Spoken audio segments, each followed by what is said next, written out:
فاكر لما ساعدتك اول ما جيت الشغل كنت بنت تايهه ومش عارفه تعملي ايه؟ عايزك تخلصي الشغل ده معايا رد جماعي. لا لا لا، انا اصلا عندي شغل كتير. هو مش شغلك انت برضو؟ وبعدين اصلا وقتها انا ما طلبتش منك تساعدني، هيساعدوكي بحجه انك بنت من غير ما تطلبي منهم، وبعدين يجوا يبرشطوا عليكي. اوعي تستسلمي ليهم بحجه ان احنا زمايل ولازم نقف جنب بعض في الشغل، عشان بعد كده مش هتمشي جمايل وهيبقى امر مسلم بيه. ولو حصل حاجه في تخليص الشغل اللي مش شغلك ده ممكن تشيليها انت مش صاحب الشغل نفسه.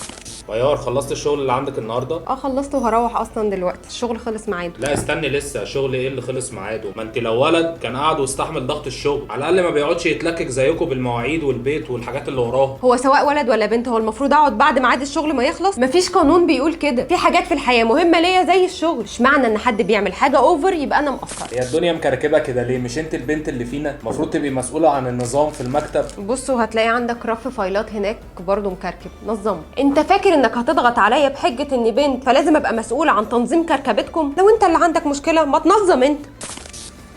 ايه ده يا بنتي؟ مش المفروض تتعمل كده، هما البنات كده مش حركين. انا مش عارف مين سمح لكم بالشغل، انتوا اصلا اخركم تقعدوا في البيت. شكرا، عرفنا انك جامد. روح عيش بقى على حد تاني. ماشي تردد اي كلام من اللي بيتقال على السوشيال ميديا؟ مش عاوز تشتغل مع ستات؟ روح شوف لك شغل كله رجال، او اقعد في بيتكوا احلى. ويا ريت ما تقرفناش، اصل الدنيا والشغل ما اتعملوش ليكوا بس، وانا عارفه ان كتير منكم بيقول كده غيره من الست الناجحه واللي خايف انها تنافسه في مجال. ده الجمال عدى الكلام. انا بقيت احب اجي الشغل من يوم ما اتعينت هنا. يا ريت مكتبي يبقى جنب مكتبي.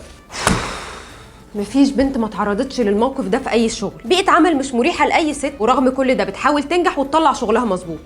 شفت عصام قال ايه عليكي النهارده؟ قال ايه؟ انك جيتي متاخر، ولما الشغل بيتراكم عليكي بتقعدي تعيطي وما بتعرفيش وقتها تنجزي حاجه، وان الاحسن يمسك مكانك ولد هيعرف يشيل الشغل كله علشان انتي هرمونات قوي. قال كده؟ ما تسمحيش لحد انه يقلل ثقتك في نفسك ويحسسك انك في المكان الغلط. دايما تشتغلي صح وما تسمعيش للي بيتقال عليكي، ولا تدي ودنك لحد، ولاش تتخانقي اصلا مع اللي بينقل الكلام في الشغل، لان اللي فيه ده مش هيبطل. واقول لك قولي قدامه الكلام اللي عايزاه يوصل لمديرك وهو هيوصل. كان نفسي اقول لكم تعملوا منشن لصاحبكم العصفوره في الشغل، بس بلاش فضايح.